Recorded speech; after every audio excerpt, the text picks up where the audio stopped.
Tony Elias is back. After yesterday's masterful victory, Tony's made a strong statement about his intent to hold on to the number one plate. But Cameron Beaubier is not happy playing second fiddle and intends to get back the title that Tony stole from him last year. The battle for MotoAmerica champion rages on. It's time for race 2 of the Motul Superbike Championship right here on beIN Sports.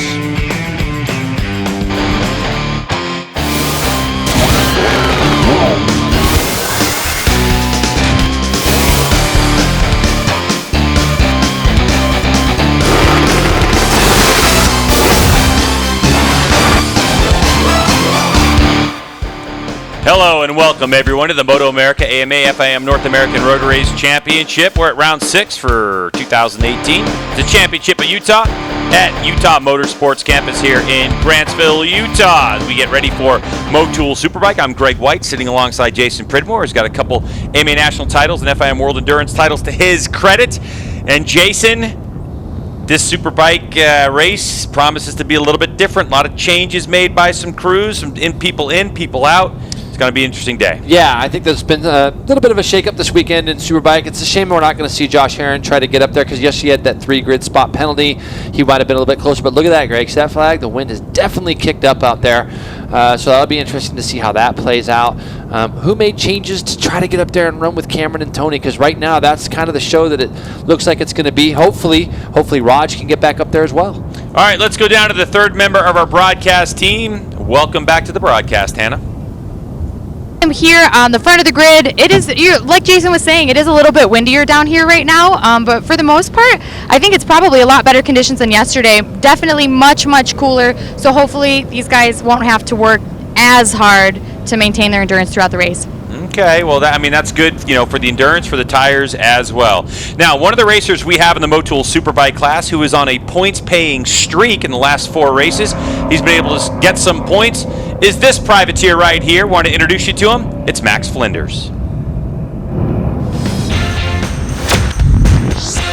I first started riding when I was 3.5. In England, where I grew up, you could start racing when you were 6 years old. So my dad actually imported Italian the dirt bike, little 50cc, and I had a knack for it, I guess. So it was just took off from there.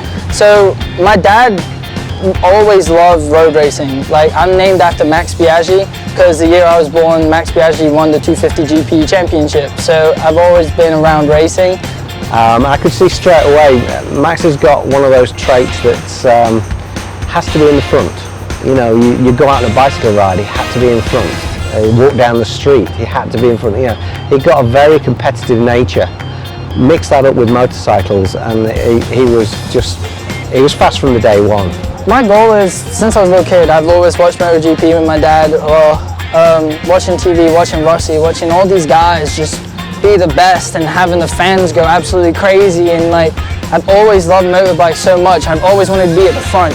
Hopefully I can go into that, make a name for myself, and just start pushing the limits. We wish Max the absolute best in the race today on the Thrash Bike Racing Yamaha. That is a full-blown privateer effort. You got to hang out with Max if you come to a MotoAmerica race. We're going to take a break. On the other side, more as Motul Superbike is right around the corner.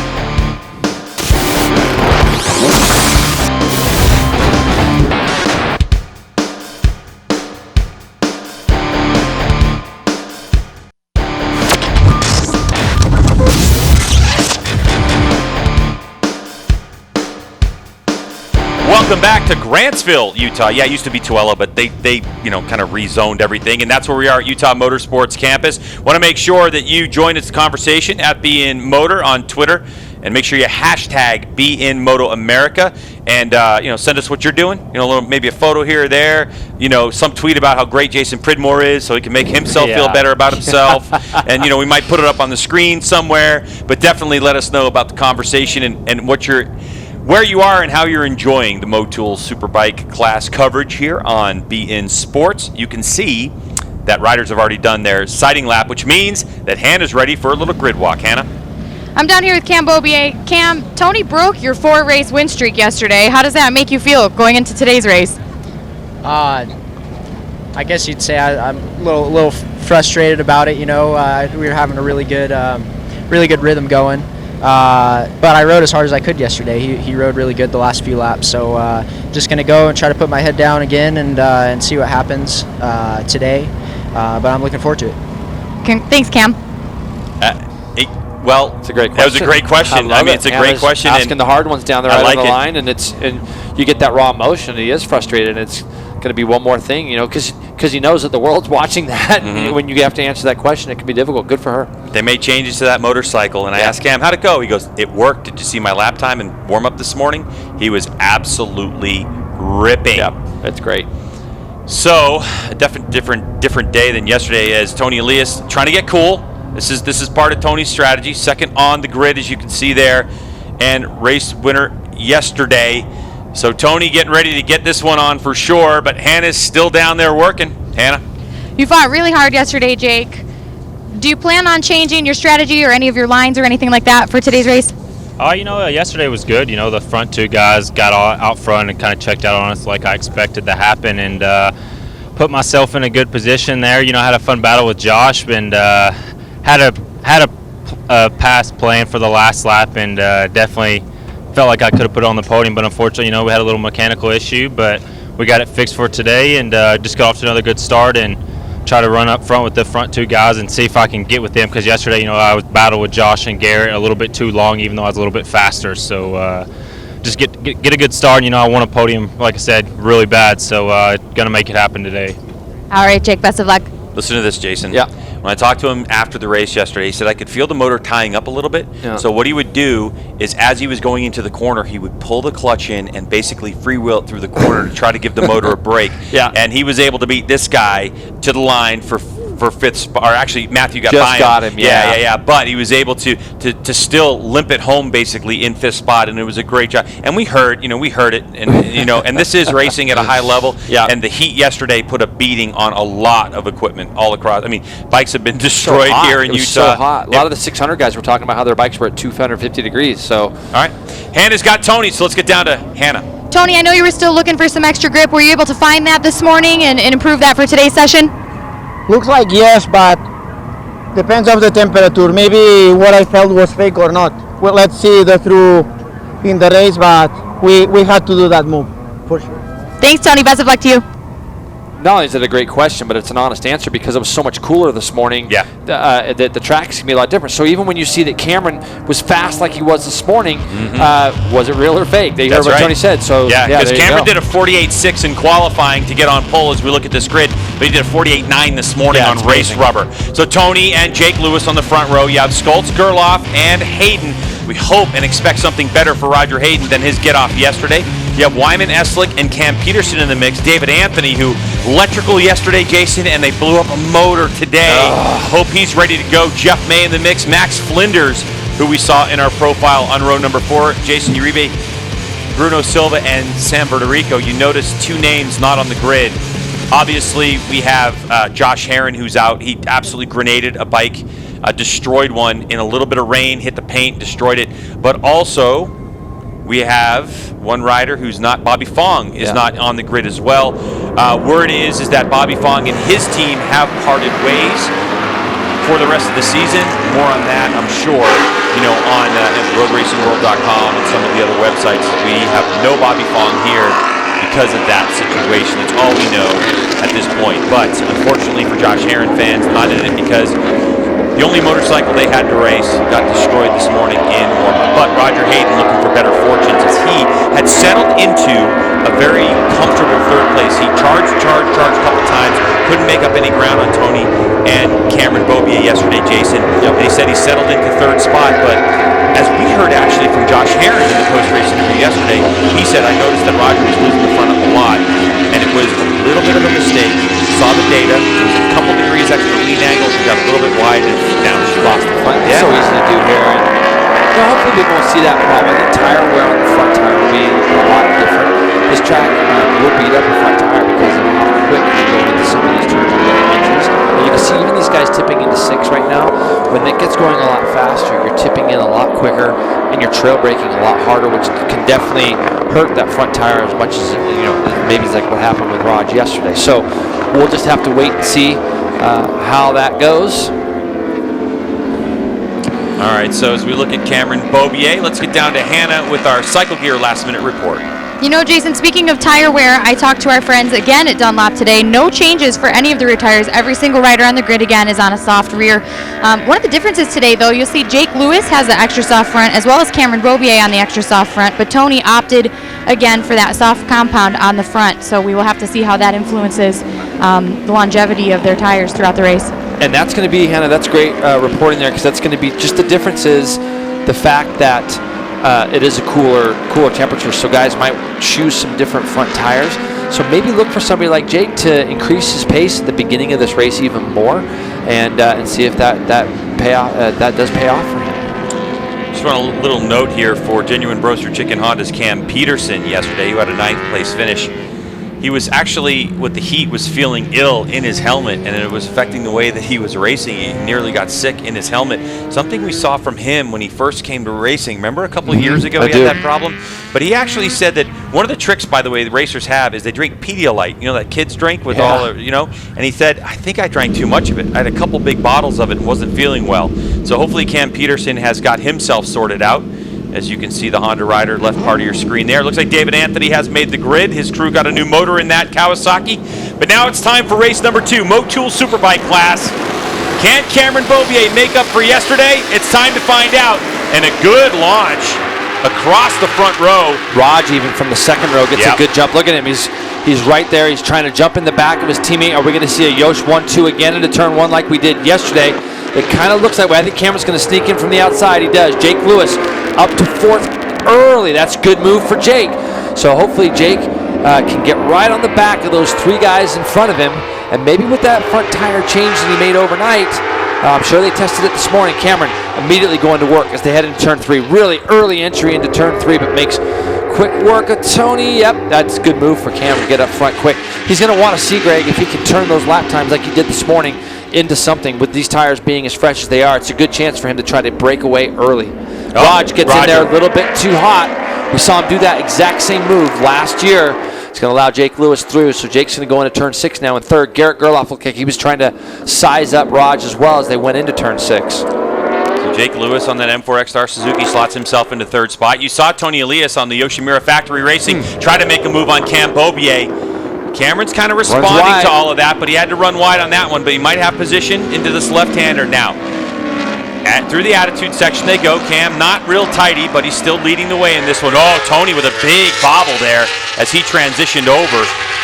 So that's going to be a bike length or 2 for Tony Elias. The big news for Cam Beaubier. Hey, that bike looks amazing, and I know it's early. But the drive onto the straightaway is really the big one. Onto the front straightaway is where they really focused all of their energy last night. So we were thinking maybe it was just a motor issue, but it was a combination, too, of the missile that Tony Elias has in that GSX-R 1000 versus this Yamaha R1, but also Cam's ability to get off that final corner. Yeah, and I think that this is where you'll see Tony be able to draw back up on the back of him. Hopefully not in the sense from Cameron's point of view, getting that drive onto the front straightaway. But if Cameron can start 52.9 from a standing start, it's incredibly fast. If Cameron can just really hammer out a couple hard laps, as you can see, he kept that gap, Greg. So there might be something exactly what you said. That Yosh bike didn't close up on the Yamaha as much as it did yesterday. Not even close. Not even close. And this is where he's got to try to hammer out some hard laps here. If he can drop these lap times down to the low 49s or even creep into the high 48s, but low 49s, if he can put that kind of pressure on Tony very early in this race, you can see, Greg, he's pulling away hard right now. But we can never count out Tony, can we? Right? We can never count him out. Normally you would say, wow, Cam's really starting to, but you never know with Tony. But the other telling of this is how close both Jake and Raj are able to stay to Tony right now. That shows you the kind of pace that Cameron has. Jake doing an incredible job there, staying in 3rd. Matthew Skoltz looking for a way by Garrett Gerloff, not going to be able to do it there. And again, in this next little section, again, coming down through the attitudes and such, if Cameron keeps pulling that gap out, let's see, in the first couple splits, Greg, he's 3/10. He's pulled 3/10 out in the first 2 splits. So, I mean, if that starts being 0.6 or 0.7 of a lap, look how fast, and look at the gap he's got going down through the attitudes right now. So Cameron Beaubier, after going to work last night with his crew, improving the setup of his motorcycle, and Tony told Hannah, he told her that maybe the grip that he felt was a little bit false because of what you were saying. There was cloud cover, the temperature. Now the sun's out, temperature's improved a bit. Jake just got in there a little bit early, so he's pushing hard. And as a rider, when you start getting into corners too fast, you start dipping in early. And obviously, he's pushing hard to try to get close enough to Tony to do something as far as maybe try to get in that draft. But we saw that in turn 13. Max Flinders. Unfortunately for our profile early, Max Flinders, who had a 4-race streak going on. Cameron Beaubier comes across the line, 149.20. That is ripping. Yeah, and that's what I said he has to do. If he can all of a sudden just start dropping the hammer and do 49.2s for about 4, 5, 6 laps, I'm not going to say it's going to discourage Tony, because Tony just plugs away all the time. But you definitely start to get the feeling of, okay, the changes we made this morning were definitely better, but it was the conditions if you're Tony's case. If you're Cameron's case, it's like, man, the team did an awesome job. Let's keep this thing working, you know? There's Max. Oh, shame. Looks like he's over the barrier, but looks a little worse for wear, unfortunately. So sorry to see Max out. That snaps his points earning streak of 4 for this latest run in the Motul Superbike class. There's Roger Hayden in 4th spot. A good look at Garrett Gerloff, who earlier in the broadcast, Jason, you had a chance to sit down with him. I talked to him yesterday about his performance. He said the only real great thing about yesterday was how strong he felt towards the end of the race, which is something he's been working on. Yeah. But beyond that, he just feels lost because what he was saying was he gets 2/10 back and he makes a little mistake and loses 2/10 like that. Right there. And it just kind of goes back and forth with him, where he has a good lap and a bad lap, a good lap and a bad lap, and he's just kind of it's a steep learning process in the Motul Superbike. It's so hard. It really is. And, I'm sure that a lot of our fans out there have gone from different bikes throughout their lives, and it just takes a little time sometimes to get used to a different machine, and that's what he's fighting now. And a lot of times when you jump on a Superbike initially, you start running these times and testing, and you do really well, and you think, wow, this is actually not that hard. But when the pace has to get dropped, you got to find that extra 4/10 or half second, whatever it is, it becomes a lot bigger job. 49.5, 49.8, 50.2, and 50.6 for our top 4 guys. So Cameron still plugging along, but see now that 7/10 lap time difference between Cameron and Tony has now gone down to 3/10. So this is where we might see it start to balance itself out a little bit.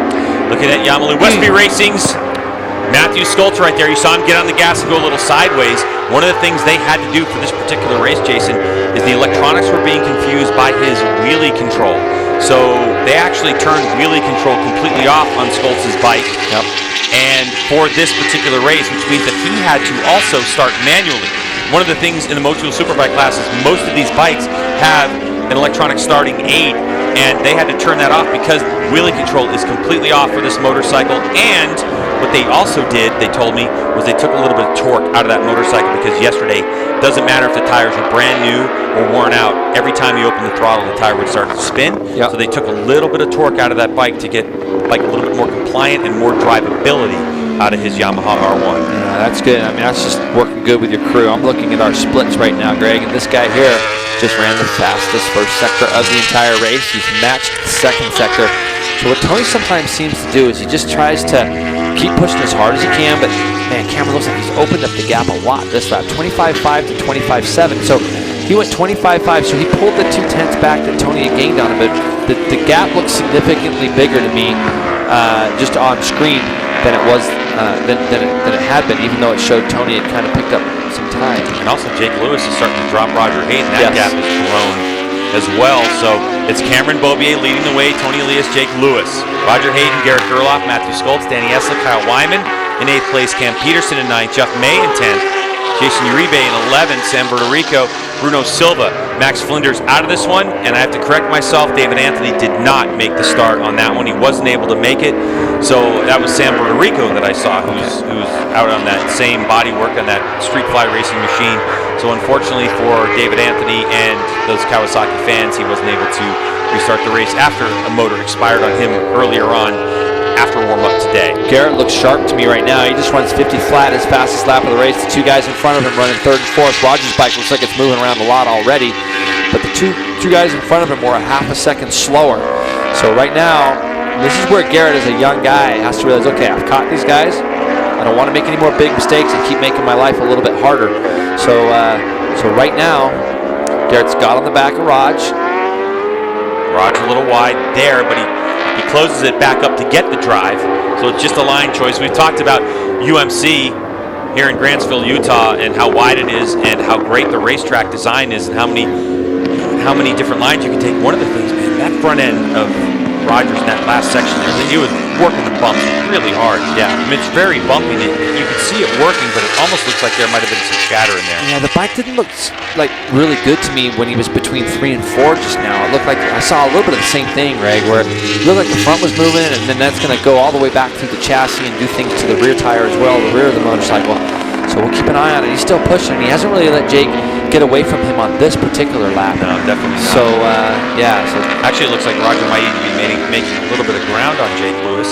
Jake Lewis trying to push hard on that, privateer M4 XR Suzuki versus this factory Yoshimura Suzuki effort. And of course, Garrett Gerloff trying for another podium appearance this season. Garrett Gerloff. We're going to have a big battle. 3/3. We're going to have a big battle for third here in a second, I think, Greg. So, I mean, Tony's not letting Cameron Beaubier absolutely check out on him. He did, equal lap times, but 1.4 last time they came across the stripe. Yeah, but see, now the big key for me there is 49.7 to 49.8. He's managed to now run the same lap time after lap 5, essentially, as Cameron. So this is where Tony just goes, okay, I've got plenty of laps left. If I can just gain a tenth or two, tenth or two a lap, he'll be there by the end of this race with 12 to go. So that's what he's got to start to really. That's what Tony does so well. He just manages things and realizes, okay, he's not getting any more out in front of me. Yeah, he never gives up either. No, he doesn't. Right? It's never over for Tony. It's another until the tenth. checkered flag. It's another tenth in the first split that he's gained on Cameron. Just in that first split. And, when we sit there and we talk about tenths, people think, gosh, nothing, you guys. Yeah, but if you do that over the course of a race, it adds up. Looks like Jake Lewis right now might be a little bit of a sitting duck unless he's able to pick up the pace. Roger Hayden's bike doesn't look great. It looks like Roger's riding around some of the issues that we think we see here. Definitely when Roger's getting on the gas, he's able to steer his GSXR 1000 with the throttle, with the rear end of the motorcycle. But at this early stage of the race, it's not really where you want to be. So we have 12 laps to go in this race. Jake Lewis is the lead rider in this battle for third. Then it's Roger Hayden, Garrett Gerloff, and Matthew Schultz. Yeah, and I'm just continuing, just looking at the splits. Jake looks so good on that bike. And, oh, there's Tony. Wow. Not seen that, Greg. So that's a big pressure situation. He was kind of closing in, but this is what I was talking about at the beginning. If Cameron can just start pounding out the laps, put some pressure on, it's going to make things harder, and that's what he's been able to do. He's going to be really happy to come around and see +6 on his board the next time he comes through is Cameron. Looks like the bike's rideable. Bars, they have certain torque specs that they put into that Yoshimura Suzuki bike in terms of the bars, and also the levers can break away just for the situation. But it doesn't look like Tony's able to get it going. Either stuck in gear, maybe, or maybe. I mean, it looks like definitely on the right side of the bike. It's going to just lost the front pretty early there, so you can see the big tire marks.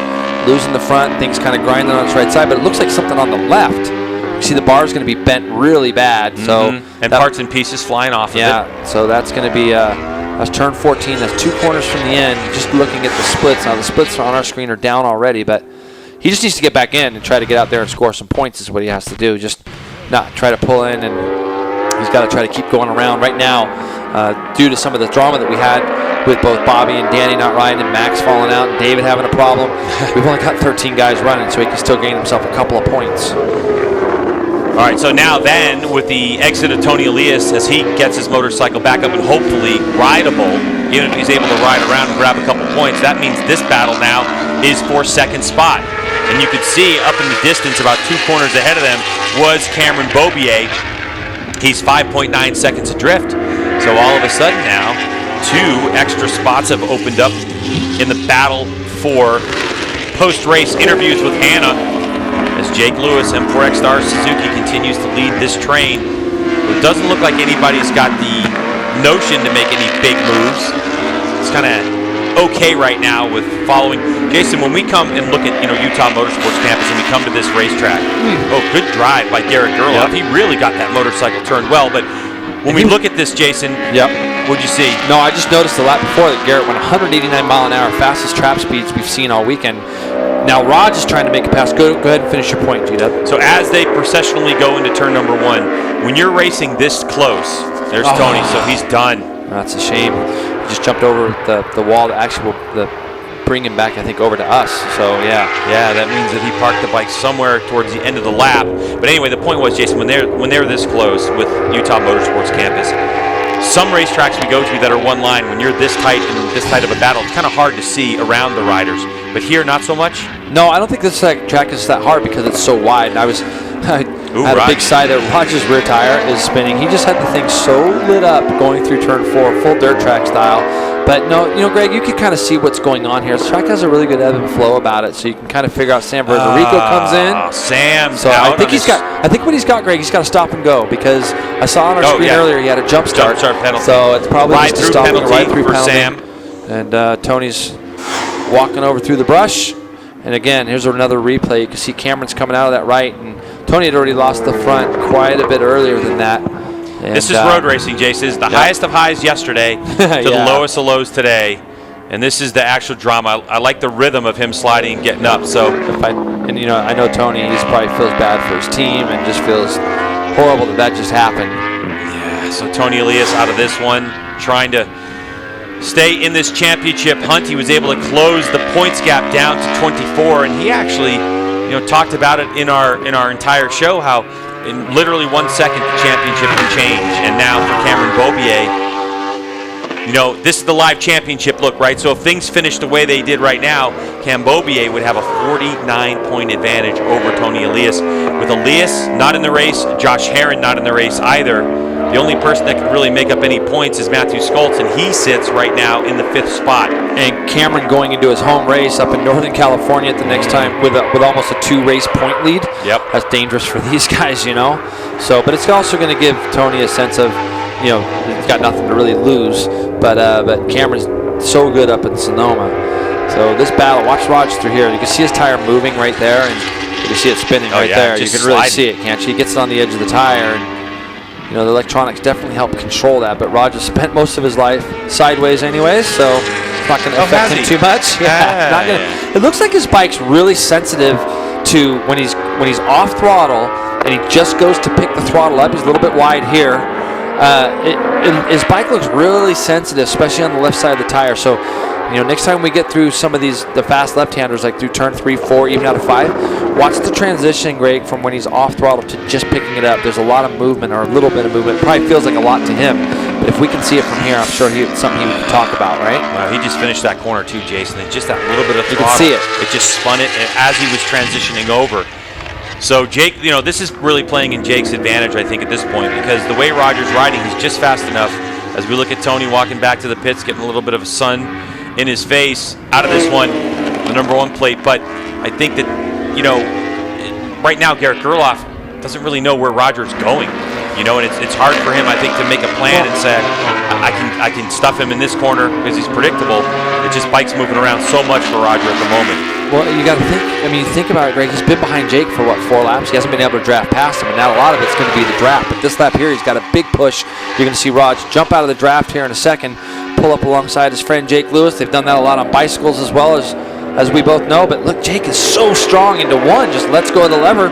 But this is where Roger's bike seems a bit sensitive to me. It's going to be just as he picks the throttle up. You can see how the thing gets sideways. But the wheels aren't even in the line. No. And then when he goes through here, it's not going to be so bad on the right. So you can see he gets out of there pretty well. But this little section here, more importantly, just out of this turn and into the next, the bike never really looks settled. It's kind of snapping back and forth. And when you're behind it and you see that like Garrett does, he's just waiting for the thing just to move around enough to where it disrupts Raj getting out of the throttle, and he can pull up alongside of him. Definitely doesn't look that comfortable on the brakes either. Just that initial braking. Roger seems like he just loses a little bit. There it is. Doors open for Gerloff. So there goes the rookie. See if Roger's going to try to fight back. He tried to stand it up and square it off dirt track style. And he's able to do it, Greg, because the bike on the right side of the tire isn't bad. Let's see if he actually made it. He did. He did make it. On the right side, he's got a lot more confidence to just snap the throttle on, but on this left side, it's just not quite where we need it to be. Comments down below coming in from our Twitter. Thanks so much for joining us here as we continue to watch this race unfold. Cam Beaubier now with a 7.5 second advantage over Jake Lewis on that M4XR Suzuki. Roger Hayden now fighting it out on his factory Yoshimura Suzuki. He's duking it out with factory Monster Energy Yamaha Factory Racing's Garrett Gerloff. And behind him, the Privateer, Yamalu Westby Racing Yamaha with Matthew Skoltz aboard. Yeah, I'm impressed with Jake Lewis right now. He's just keeping his head down. You've not seen that kid look back one time, Greg. He's looking at his pit board that his crew are giving him. He's managing his race. He knows that he's strong in spots. You can see there's Jeff May. So something must have happened to Jeff. Yeah. He did a 2:14.9 that last lap. So Back Jeff in May 12th, has got some problems. I'm looking forward to see what that team does with Jeff. Jeff's an experienced guy. They'll get they'll get some of that stuff sorted. But yeah, you can see him. That's what you do, guys. You pull all the way over. Good for Jeff there. And but look at what Jake's doing. And Garrett Gerloff, 190.9 mile an hour down the front straightaway that last lap. Unbelievable. So 183 for Jake Lewis, pushing his own win. But Raj's bike is just continuing to spin everywhere. It is fun to watch him do that. It shows you how well Jake Lewis is riding when we're not on the straightaway. So, that's a Privateer M4 X-Star Suzuki, that program being put together by that team, and they don't have the sophisticated electronics or necessarily the horsepower, that the factory bikes have, and Jake's conceded that many times. The deficit, I think, Jason, is reduced because we're at altitude, and you don't have as much horsepower there, and so he's riding it. And the one thing that Jake was telling me was, hey, for sure we have the top Privateer bike against the factory teams, but if Jake Lewis can hang on here with about 6.5 laps to go and put this thing second on the podium, it's going to be a huge coup for the M4 X-Star Suzuki team. No question about it. Those guys, they just plug along. They get results. They plug along. They work with their riders, and right now it's so good to see Jake. And he wants it bad. He wants the podium bad. Right now he's in a big fight for second. But look how good he is through that left. He's so good through turn 13. He opens up that little bit of a gap. These guys closed up on him in the attitude area. Here's our guy out front, Cameron Bobier, just doing mid-50s right now. As a fastest lap of the race is 49.2, and these guys are coming out. But man, he is so good in the last 3 corners of this track. And you got to remember, those are 2 left-handers and a right. And that's where I think it's hard for Raj to get out of there. 182.9 for Jake Lewis, 189 and 190 for the 2 riders Raj behind is him. in deep. And He see is. that? And he brought Garrett with him. Yeah. He kind of drew Garrett in there also. And Matthew just can't quite do anything with them either. Matthew's kind of getting dropped in that draft down the front straightaway. He was 185, and I know he came out of the turn right behind him. You can see he's right on the back of Garrett right now. And that's, there's a couple opportunities for that speed, but obviously the fastest on that front straightaway are these, production-based motorcycles that are turned into Superbikes. So these are the same motorcycles that you can go buy on the showroom floor. GSX-R 1000, Yamaha R1s. That's the battle for second place we're looking at right now, as Cam Bobier has set sail now 8.2 seconds ahead of these 4. Yeah, and right now, even I think Jake's tires look amazing. His bike's not moving around, and he's 50.9 that last lap, and best lap of the race, a 50 flat. That would have been early when he could still kind of sneak in the back of where Tony was as far as the draft goes. So really good.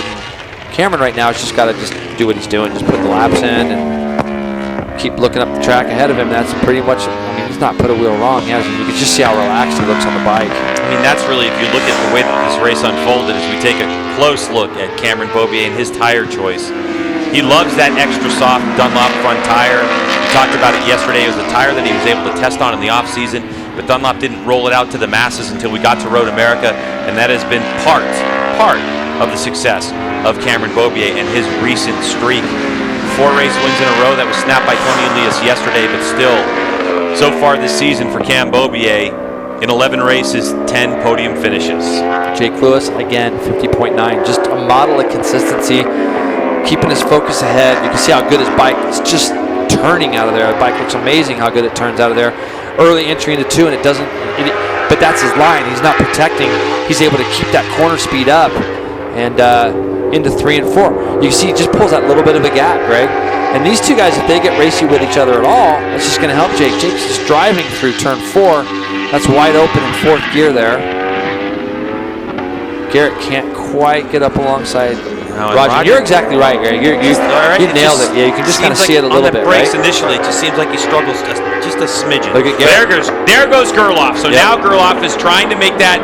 He's going to try to make it stick. And he does. And he doesn't allow Roger to turn underneath him. Savvy move there, really good move. Just kind of, you want to get up alongside a guy sometimes enough to where they can't turn in, and it just didn't allow Raj to turn back underneath him. And Garrett lights the thing up as they come out of Witchcraft, pulls a big, wow, he really pulled up on the back of Jake Lewis there. Roger mistaken right through that attitude section. But look how fast Garrett looks. Immediately, Garrett is on the back of Jake. So now Jake is going to have to deal with the number 31 of Garrett Gerloff. No question now. Yeah, no question. It looks he's got some real pace, does Garrett, right now. And he's got a lot of motor. You know, last time he keeps running in the 190s in terms of top speed. So 8-mile-an-hour difference as we come onto the straightaway. Coming up pretty soon, we're going to see Garrett Gerloff pull the trigger on that factory R1. That R1 looks amazing. I can just see him turning, and this is just a confidence thing. You know that you've got a lot of side and edge grip breaking into that right-hander, and you just made it to where Raj couldn't turn up underneath him. And here we go. Let's see if finally somebody's going to go by Jake Lewis, but they better be up alongside of him before turn 1 and willing to let off the brake lever, because Jake's so fast in here. But Garrett is able to go past. And 181 mile an hour for Jake, pushing his own win. 188 in the draft for Garrett Gerloff. So now Jake's got to, all Jake really has to do now is keep his head going forward and try to chase the back of Garrett. And I believe his lap times will go straight back down into the mid to low 50s again. 50.4 that time. Garrett Gerloff just runs his fastest first split of the entire race. So he's got a lot of grip. Look how much grip he's got, Greg, going through that fast left-hander. That thing's not moving. It's impressive. And again, that second spot. So Jake Lewis still in a podium position, and he's got a fight on his hands with Roger Hayden and Matthew Schultz wanting to snatch that away from him. So if, like you're saying, Jason, he can just get a couple of tenths by following Garrett Gerloff and break these two behind him, then Lewis is going to be in a good spot to stand on a podium again in Motul Superbike class. Here is that pass for the lead. Yep, Garrett made a nice clean pass down the front straightaway and was able to not only get past but move back over so that he could get back on his preferred line going into turn 1. That was as smooth as you like, but you're exactly right. What Jake needs to do, if he can keep his head forward and somehow get a sniff of that Yamaha. I don't think he's going to be able to do it, but boy, he would love to see +1 on his board right now, because he's still got Raj and Matthew Schultz behind him, battling with each other, but also still trying to draw up on the back of him. Garrett Gerloff with the fastest lap of the race, or last lap of the race, I should say. So last time by the stripe when the entire field took it, it was Garrett Gerloff with a 150.4. Our leader Bobier at 51.1, now nursing a 7.7 second lead. So it's dropped down a little bit, but he's in no doubt management mode at this point, as you have Roger Hayden and Matthew Schultz trying to chase that final spot on the podium, as Garrett Gerloff sets his fastest lap of the race, a 149.925 for Gerloff. Wow, that's fast. To be this late in the race and run 49.9. I mean, he just drew 1.3 seconds off his teammate. His teammate obviously is managing the board a bit. 7-second lead. He's going to look at this next lap and say 6 seconds. Wow, who's catching me back there? So, anyways, 49.9 is a great lap for Garrett. 3 to go in this one. And 50.8 for Jake. 0.7 and 0.6, but look at the gap that he's able to pull down there. And he's coming up on San Verterico right now. After his ride-through penalty for a jump start, the number 17, San Verterico, will get lapped by this second place group. Sam sees the blue flag, moves out of the way. Yep. Good man. Experienced racer on that Fly Racing motorcycle run by ADR. So there goes Matthew Schultz. We talked about what's going on with that team in terms of working those electronics as well. Compared to the factory team, this Yamalu Westby Racing motorcycle doesn't have as sophisticated as electronics as Cameron Bobier has, and so they work with what they have and do the best job that they can. But one of the things we were talking about is in the heat yesterday, with the factory bikes having a little bit more parameters and more adjustability on it, they can fine-tune it better than the Yamalu Westby Racing team can when the tire starts to go off. Hey, if you're new to motorcycle road racing, or you're a track day racer, or you're a club racer, just take a look at the way Cameron Bobier rides this motorcycle. Very, very efficient, Jason. Super simple. Just there's no extra movements. He's not dragging his head along the ground. He's not doing anything. It's so simple. And one thing, I was lucky enough to grow up with Matt. Matt used to always say, Mladen that is, and he used to always say, I don't care how flashy I look. It doesn't matter to me. I want to go out there and win races. And look at Garrett Gerloff right now, 50.1. Jake Lewis, 50.6. So he has responded a little bit, trying to come after these guys. are trying to catch up to Garrett. This is where Jake's so good. He's really good in Sector 1. The gap that he has on Raj now, you'll see that will be increased by the time they get to turn 4. Raj's still going sideways. Yeah. And but here we go. This is where Jake, if he keeps pushing the way he is, he could see a +1 on his board, and boy, that will look good with 1 lap to go. Oh man, look at just the rear end pushing Roger Hayden's motorcycle around. There's no giving up in Roger Hayden, no question about it, but the motorcycle, just the way the setup is right now, it's just not optimal for a fast lap time. And, you know, I was going to say, is Skolsky going to try to make this move? You can see him trying to set it up. Roger's leaning on him. He did the exact same thing, though, that Garrett did. He didn't try to complete the pass before the corner. He just wanted to get close enough to him. So now Matthew, Jake might have a little bit more company if Matthew gets through all this little pace good, because his bike still looks pretty incredible grip-wise as well. So he's going to try to take a shot at Jake. Jake's trying so hard to get this podium, but look at the edge grip, and that's all Raj does not have right now. Raj has no grip, and we've seen that since literally probably lap 5. Yeah. So just something just missing a little bit from him. I think so. So Matthew Skoltz now setting sail after those 2 privateers, Jake Lewis, Matthew Skoltz, going after that final spot on the podium. Matthew Skoltz, of course, you know, no stranger to podium appearances. This year he's got a win, a 2nd place, and 2 third-place finishes for the Yamalu Westby Racing Yamaha, where Jake Lewis is just trying to notch his first of the season.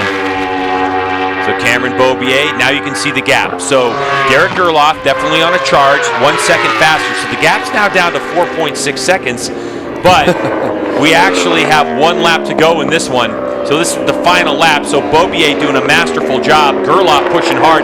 This, though, has got to be a tremendous confidence booster for Garrett Gerloff. Because coming into this weekend, he talked about one of his things that he needs to learn the most is how do I push all the way to the end of the race. And it seems like in this race and the race from yesterday, he's starting to figure that out and figure it out in a great way. And he can still see his teammate just up the road. I know it's 4.6 seconds, and that is a lot, but he can still see Cameron. That is such a huge confidence boost for somebody. You can see Cameron have a nice little look back, saying, "All right, maybe we can get a Yamaha 1-2 here." Jake Lewis that time by 50.6 again, so his pace has dropped since Garrett Gerloff went past him, and he is pushing hard. By the way, I have to say, you mentioned Yamaha 1-2. Yesterday, we didn't get to say it on the broadcast. Tony Elias's win was Suzuki's 200th win in AMA Superbike competition, and 95 of those have been with the Yoshimura crew. Incredible. So they're only 5 race wins away themselves from having 200 victories. But for Cameron Beaubier, there's of course a battle going on between Beaubier and Tony Elias for active riders in Superbike victories. When we came into the season, it was close. Cam Beaubier has 25, and Tony Elias has 22. So this would extend that lead in Superbike race wins for active racers. Cameron Beaubier would go to 26 in MotoAmerica competition. Yeah, and he's going to get that today, Greg, and he made it look great. He put the pressure on early with those early low 49 lap times, and this is the payoff. Here comes Cameron Beaubier after a 2nd place finish yesterday. He does the job and takes victory in Motul Superbike race number 2 here at Utah Motorsports Campus. And how about that finish? Garrett Gerloff in 2nd, Jake Lewis able to hold on by half a second over Matthew Skoltz, and will stand on the podium for his first time this season. Incredible, I think, a victory at this point for the M4X Star Suzuki team. They are on a privateer Suzuki, and they finished 5.7 seconds behind Cameron Beaubier. Huge confidence boost for Jake. Jake will have a great shot at Sonoma as well. It's a track he likes. It's a track I think he goes well at, and we don't have to worry about any kind of horsepower or anything there. This is going to be a good confidence for Jake and that team. And the first Suzuki to finish as well. We have Yamaha, Suzuki, Yamaha, then the factory Suzuki. BMW shows up in 7th spot. Kyle Wyman in 6th. Something happened to Danny on the last lap because that 56.8, him and Kyle were really close the whole time, but good to see Kyle get a 6th, and there's Tony Elias's bike sitting up against the Armco. That's are we going to look back at the end of the year and think to ourselves, this is kind of where the championship got away? Could it gotten away from Tony Elias in this one? You can see the damage on the side of the bike. That's all, looks like repairable anyway. Just your low side. After he destroyed Flambé bike earlier on in the weekend. We'll have a couple weeks because our next one is August 12th at Sonoma Raceway. That's the Cycle Gear Championship of Sonoma coming up. when we get back into action as we have wrapped up the day of racing. And also, Max Flinders did get up. He got up, and not only did he finish, he did finish 4 laps back, but he got up and was able to. to, So that's good for him. So great. We saw Max get back over the wall, so his points earning streak continues. That extends for Max Flinders to 5 in a row for him. So all those points when you're a privateer, very, very valuable in any class, but especially the Motul Superbike class. So Cameron Beaubier, well, I think Garrett Gerloff has got to be very happy about that second place finish. So far this season, 5th in points, Gerloff has had 3 podium finishes, all 3rd place. He started off the year with a podium, and we thought, oh boy, here comes Gerloff. But he's had some up and downs in his season. But he will finish now his highest ranking in the Motul Superbike class as a true rookie. You kind of mentioned it yesterday, Jason. I love it. Gerloff definitely a pure rookie in the class. Yeah, he's done a good job, and that's going to give him some confidence. 4.2 seconds, yeah. You know, I know his teammate could have continued to push probably, but it's still going to, you know, Garrett was still going green on our screens towards the end of the race, and he's got a 49.9 as his best lap. So good job, Garrett. Good job for Garrett Gerloff. He qualified at a 49.6 with a qualifying tire on, Jason. So a 49.9, you know, late in the race as well. He'll be happy about that when he takes a look at those timing and scoring sheets. So our did not start finisher David Anthony, obviously. So the only person who exited this race early was Tony Elias, with Max Flinders getting back on it. Jeff May limping his motorcycle around for a 12th place finish, grabbing himself 4 points. You see on the bottom of your screen those results right there. So Roger Hayden, definitely, I think for him, another weekend to forget. Hopefully another learning experience for him. I think Roger's over learning experiences right now. Yeah, I know. There's no doubt. I mean, we know he's a race winner. Yep. I mean, look, in the 200 race wins that Suzuki has in the Motul Superbike class here in AMA competition, Roger Hayden has 7 of those, so we know he can win races. All right, we're going to take a break here on beIN Sports. On the other side, we're going to hear from Cam Beaubier, Garrett Gerloff, and Jake Lewis about their experiences in this race. Hang tight.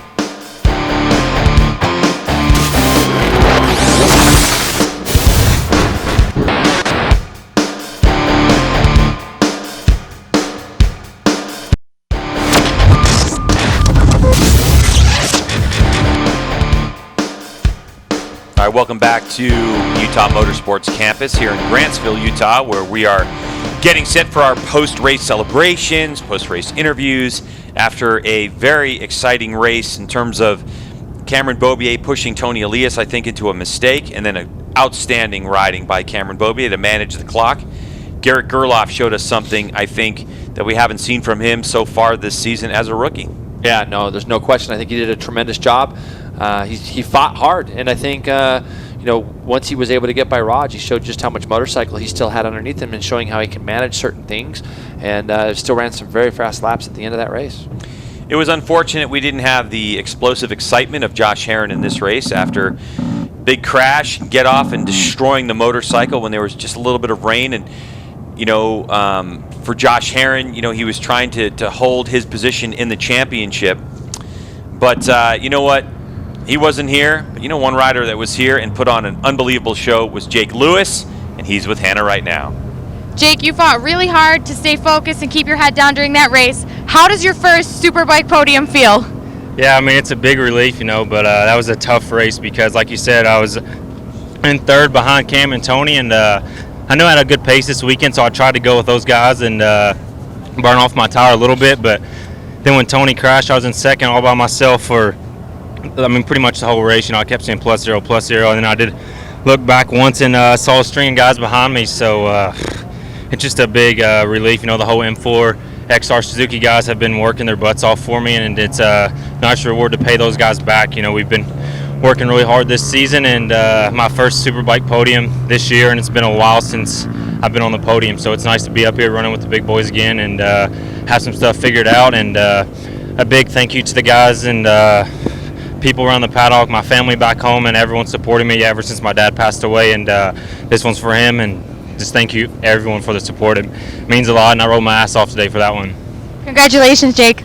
Did a great job, and he beat the guys he needed to beat, you were saying yesterday. He did, and you know, Sonoma is not a big horsepower track, right? You know, so if there's a little bit of deficit in the horsepower being produced from the privateer to the factory bike, watch out because they're starting to get this bike to handle really well for him. He's getting a good feel with it, and he'll take that third place any day. All day. All right, let's get back down to Hannah. I'm here with our second place finisher, Garrett Gerloff. Garrett, how were you able to manage your race and push hard all the way through to the end for a second place finish? I mean, honestly, a big part of it was we picked a different front tire today, and it helped a ton. Just made the bike feel so much better for me. But, gosh, it's about time I got back up here. It feels like the last couple weekends have been a little bit of a struggle, and especially this weekend starting off with a crash in first practice. It was kind of a low start, but to end like this and second place, hadn't got second yet, so kind of got gifted to me because Tony crashed. But man, I'm just so happy to be back up here. Big thanks to my team. Like, they're the best. They're always motivating me, working with me, making sure that I got exactly what I needed for race day. And yeah, just the whole Monster Energy, Yamaha Financial Services, Yamaha team, just thanks a lot. HAC helmets, Cortec leather, seated boots. I'm a little rusty. I haven't been up here. I haven't been up here in a while. I need to start doing this a little bit more. But thanks to MotoAmerica, all the fans for coming out. Appreciate it. Feels good. Really good. You mentioned a tire change from yesterday to today. How were you able to manage that tire till the end of the race? Yeah, well, really kind of did itself. Dunlop tires, they've been making awesome, really, really good tire choices lately, and went with a little bit harder compound, which gave me some more stability and feel, braking hard into the corner, and it showed. I felt great till the end of the race, and I really felt strong behind Roger and Jake. Just had to find my opportunity to get past them, and then I could do my own thing. Glad it happened, glad I'm in second, and just got to give all the glory to my Lord and Savior, Jesus Christ. Thanks. Thanks, Garrett. Congratulations.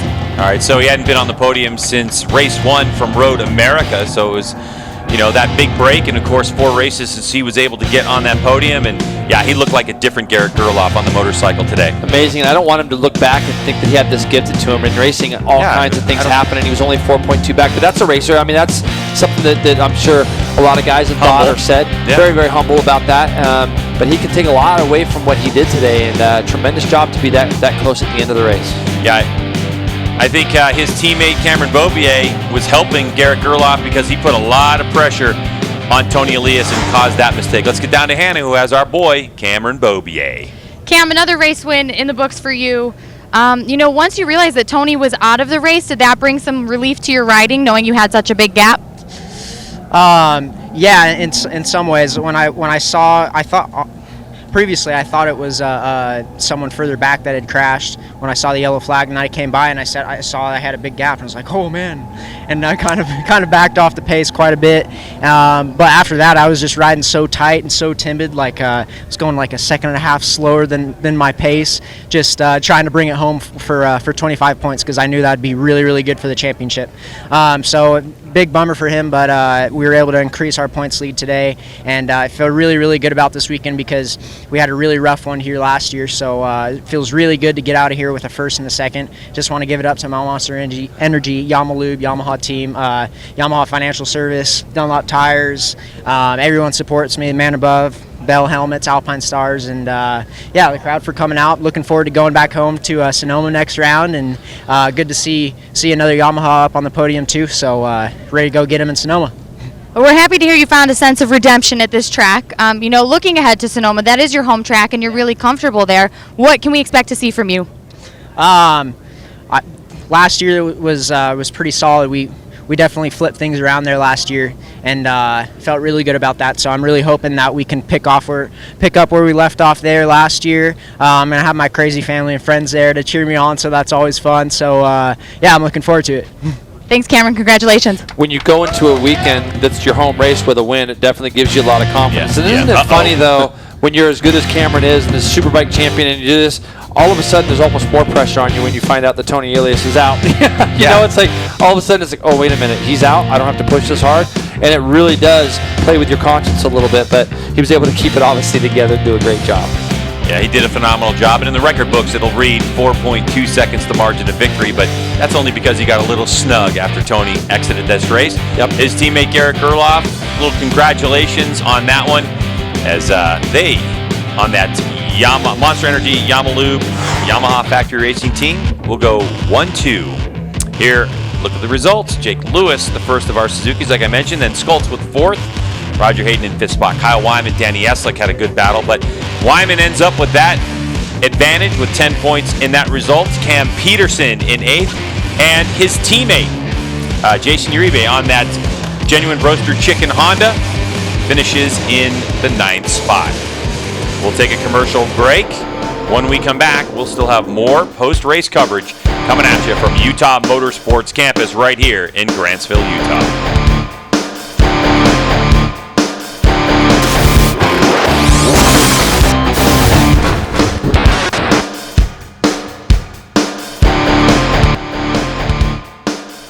MotoAmerica is presented by Dunlop. Dunlop motorcycle tires bring you the latest technology both on the track and the street. And powered by Kawasaki. Let the good times roll.